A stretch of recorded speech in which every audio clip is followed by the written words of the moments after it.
আসসালামু আলাইকুম রহমতুল্লাহ বারাকাতু। বন্ধুরা কেমন আছেন সবাই? আমি আজকে আপনাদেরকে দেখাইতেছি আমাদের বাড়ির পুকুর।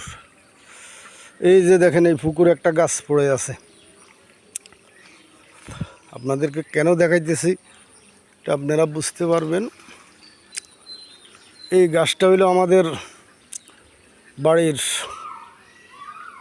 জনাব হারুন ভাইয়ের গরুঘাটার কৃতি সন্তান, গরুঘাটার নয়নমণি ফিরোজ এন্টারপ্রাইজের মালিক জননেতা জনাব হারুন ভাই সাহেবের আজিজুল হক হারুন সাহেবের এই গাছটার জন্য আজকে 2-2.5 বছর পুকুরে কোনো মাছ ফেলান যায় না, বেড দন যায় না, কোনো কিছু করণ যায় না। তো আপনাদেরকে আমি দেখানোর উদ্দেশ্য হইল এটাই যে আমাদের হারুন ভাই একজন নেতা মানুষ, গণ্যমান্য ব্যক্তি। তার ফ্রেন্ড সার্কেল অনেক বড়, বিরাট। তাই আমি হারুন ভাইয়ের বন্ধুদের দৃষ্টি আকর্ষণ করতেছি, দয়া করে উনারা একটু বুঝাইয়া গাছটা যেন কাটি নিয়ে যায়।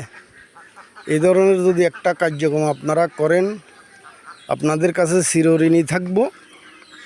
এবং এই পুকুরে মাছ চাষ করে বাড়ির নিরীহ লোকজন যেন খেতে পারে, এই জন্য আপনারা একটু সহযোগিতা করবেন। হারুন ভাইরে একটু বুঝান, কারণ বন্ধুর কথা বন্ধু শোনে। তো আপনারা সবাই ভালো থাকবেন, ওনাকে একটু বুঝাইবেন ভাই যেন গাছটা কেটে নিয়ে যায়। আমার বিশ্বাস আপনারা বললে আপনাদের কথা ফেলবে না। বিশেষ করে আমাদের রিপন, সাইদুল হক মাস্টার বাড়ির রিপন, ও বললে আমার মনে হয় গাছটা আজকেই তো সবাই ভালো থাকবেন ভাইয়া, আমার জন্য দোয়া করবেন। রাখি। আসসালামু আলাইকুম।